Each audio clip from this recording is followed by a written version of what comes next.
Israel से लेकर America तक सबको अब शनिवार का बेसब्री से इंतजार, क्योंकि हिजबुल्लाह शनिवार को महायुद्ध का फाइनल ऐलान कर सकता है।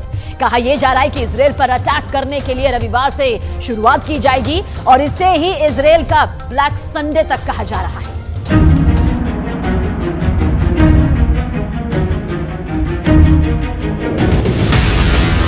दक्षिणी लेबनान में पहला धमाका और फिर कुछ सेकंड के बाद हुआ दूसरा धमाका। ये लेबनान का गांव कफार किला है और यहां इजराइल ने जमकर बम बरसाए।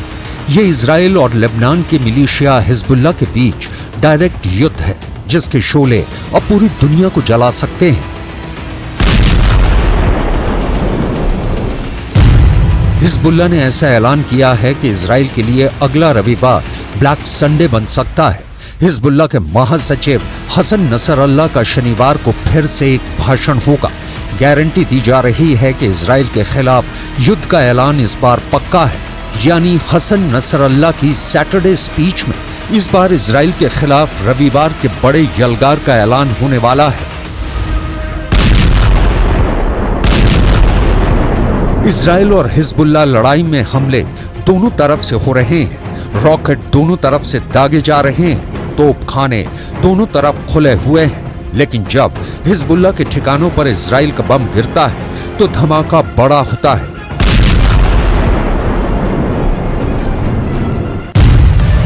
कुल मिलाकर हिजबुल्लाह और इजराइल की टक्कर इस वक्त तीसरी स्टेज पर पहुंच चुकी है।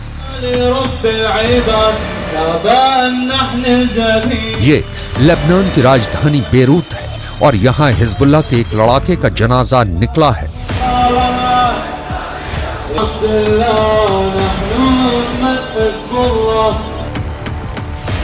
हिजबुल्लाह के मशहूर पीले झंडे से लपेटा हुआ ये जनाजा कासिम इब्राहिम अबू ताम का है।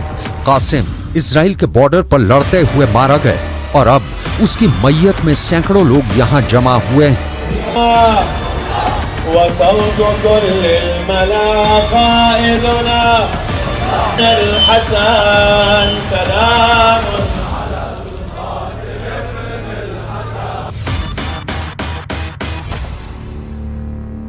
Everybody knows that part of our areas, part of our territories in Lebanon is still occupied by the Israeli occupation.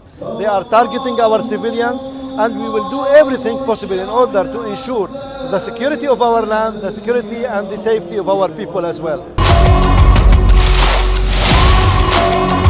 Gaza में अलग अलग इजराइल लेबनान बॉर्डर पर जो धीमा धीमा युद्ध चल रहा है, उसमें हिजबुल्लाह के 60 से ज्यादा लड़ाके इजराइल के अटैक में मारे जा चुके हैं, जबकि इजराइल के 9 सैनिक हिजबुल्लाह के हमले में जान गंवा चुके हैं। सवाल है कि इस युद्ध में अब शनिवार को हसन नसरल्लाह का दूसरा भाषण क्या इजराइल के लिए अगला दिन ब्लैक संडे साबित कर सकता है?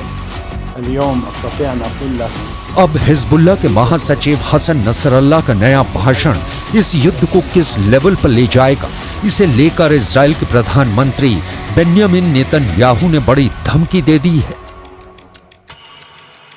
תקפנו מטרות רבות של חיזבאללה, חיסלנו מחבלים רבים, ואני שב ואומר, אם חיזבאללה יבחר להיכנס למלחמה,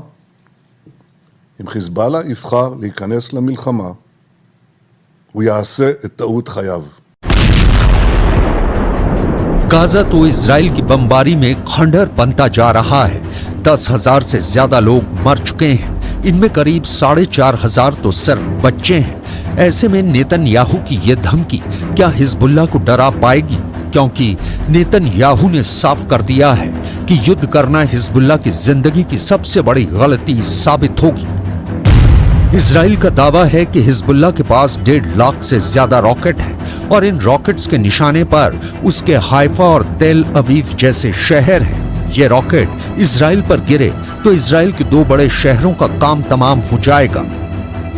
हिजबुल्लाह वो संगठन है जिसे ईरान से पूरी मदद मिलती है और ईरान हिजबुल्लाह को इजराइल के खिलाफ एक बड़े हथियार के तौर पर इस्तेमाल भी करता आया है। इसलिए अगर हिजबुल्लाह को नुकसान उठाना पड़ रहा है तो समझ लीजिए ईरान को भी बड़ा झटका लग रहा है।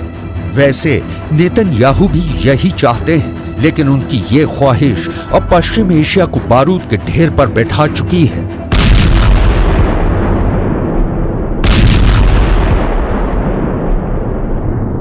Kind of genocidal war by the Israelis is targeting humanity everywhere, and every human being who has one shred of humanity, he should be concerned about what's really happening, and he should voice out, vent and his anger, and he should do everything possible in order to help the people of Gaza.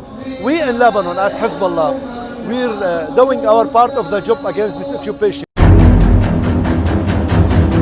लेकिन इसमें कोई शक नहीं कि अब Hezbollah का खतरा America भी महसूस कर रहा है, क्योंकि इजराइल को बचाने आए अमेरिका की जंगी जहाज अब हिजबुल्लाह के टारगेट पर आ चुके हैं।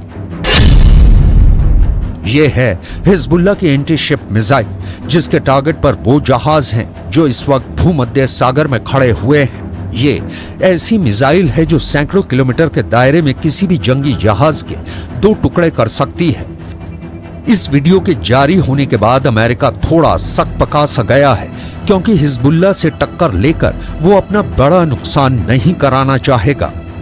हिजबुल्लाह के एंटी शिप मिसाइलों का वीडियो आने के बाद इजराइल ने अपनी नौसेना को एक्टिव कर दिया है। गाजा के समुद्री तट पर हमलों के साथ साथ इजराइल की नेवी अब लेबनान की समुद्री सेना के आसपास भी घूम रही है, ताकि हिजबुल्लाह की हरकतों की टोह ली जा सके।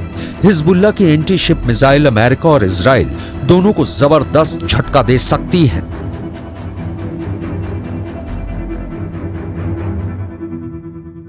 אנחנו ננצח. אנחנו לא נעצור עד לניצחון. אני עומד בקשר רצוף עם נשיא ארצות הברית ג'ו ביידן. אנחנו מאוד מעריכים את תמיכתו, את התמיכה של הממשל האמריקני, את התמיכה של העם האמריקני. इस वक्त इजराइल और अमेरिका के लिए 4H बहुत बड़ा खतरा बन चुके हैं। इन चारों H के बारे में बहुत गौर से समझिएगा, क्योंकि इन चारों H को ईरान का पूरा समर्थन है। H से हमास, H से हिजबुल्लाह यानी लेबनान का मिलिशिया, H से इराक का मिलिशिया हशद अल शाबी, H से हुथी यानी यमन का विद्रोही गुट। यमन के हुथी विद्रोहियों ने इजराइल के खिलाफ कई ड्रोन लॉन्च करने का वीडियो जारी किया है।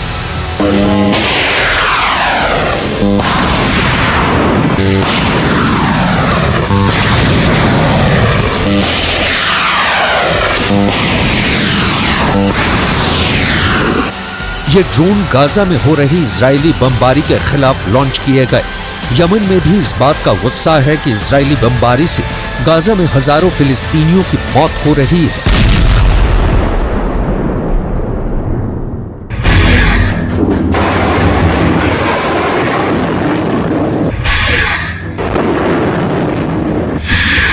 इजराइल के शहर टारगेट पर हैं और गाजा में बमबारी के खिलाफ हिजबुल्लाह और हुथी दोनों ने अपना हथियार गोदाम खोल दिया है।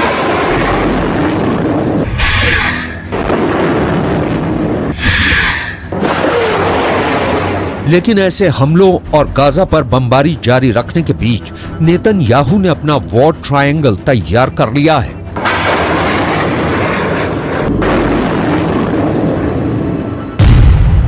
नेतन्याहू के वॉर ट्रायंगल में सबसे बड़ा कोना गाजा में हमास का पूरी तरह से खात्मा है। नेतन्याहू के वॉर ट्रायंगल में दूसरा बड़ा कोना लेबनान में हिजबुल्लाह का अंत है, जबकि नेतन्याहू के वॉर ट्रायंगल का तीसरा सबसे खतरनाक कोना है सीरिया, जहां से इराक का मिलिशिया हशद अल शाबी इजराइल के बॉर्डर तक पहुंच सकता है। यही वजह है कि सीरिया पर इजराइल की एयरफोर्स ने हमले तेज कर दिए हैं। ये तीनों जगह इजराइल के बॉर्डर से लगी हुई हैं और इजराइल इन्हें अपने खिलाफ सबसे बड़ा खतरा मानता है। इजराइल के जवाबी हमलों को देखकर कोई भी नहीं कहेगा कि इजराइल अब पीछे हटेगा। उसके रास्ते में जो आएगा इजराइल अब उसे मिटाना चाहता है, फिर चाहे वो हमास हो, हिजबुल्लाह हो, यमन हो या फिर ईरान। अमेरिका की मदद से इजराइल अब खुद को कई फ्रंट पर लड़ने के लिए तैयार कर चुका है। इजराइल और गाजा के बीच शुरू हुई जंग अब पूरी दुनिया को अपनी चपेट में ले सकती है। ये युद्ध लेबनान और सीरिया में तो दाखिल हो ही चुका है। अब पूरा पश्चिम एशिया इसकी जद में कैसे आएगा, सबको यही डर सता रहा है।